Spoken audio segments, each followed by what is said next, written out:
this is making a terroristic threat. So for anybody who thinks it's a joke, having a Class 3 felony on your permanent record is not a joke.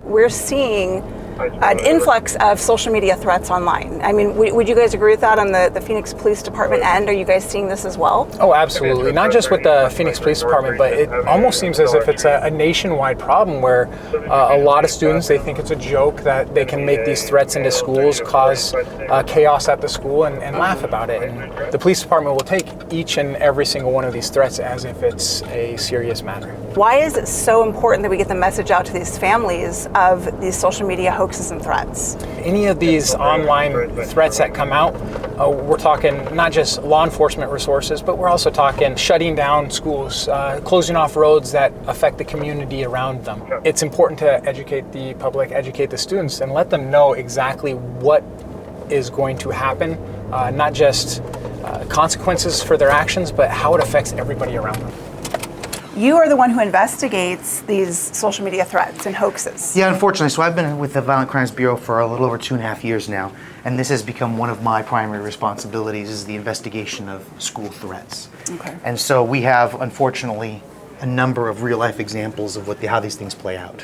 What happens when you receive a call from an SRO at a school saying that they've received a threat? How do we handle that? Because we want to let parents know we take all threats seriously. Well, this particular threat was concerning enough that we were able to move on it extremely quickly. And so I've chosen to use this example to show an abbreviated time frame in which law enforcement can do something.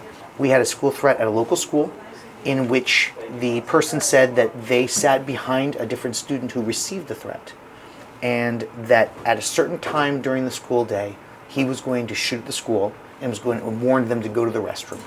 Obviously, that concerned us enough.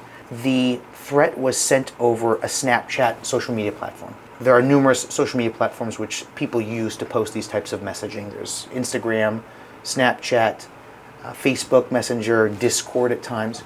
Those platforms all work with law enforcement. So in this particular case, within several hours, Snapchat had sent us information relating to the username, the email address, when the account was created, the phone number of the account creator, the birth date of the account creator, and it gave us our IP address that was recently used at. With that information, we were also able to get GPS coordinates of where that particular device was being utilized. This is impressive. Yeah, this is really impressive. To within plus or minus 5 meters. Within less than 24 hours after the threat was received, this 14-year-old boy was arrested for numerous felony offenses. And that's something that's important for people to understand. The first and foremost of this is making a terroristic threat. That's a Class 3 felony. So for anybody who thinks it's a joke, having a Class 3 felony on your permanent record is not a joke.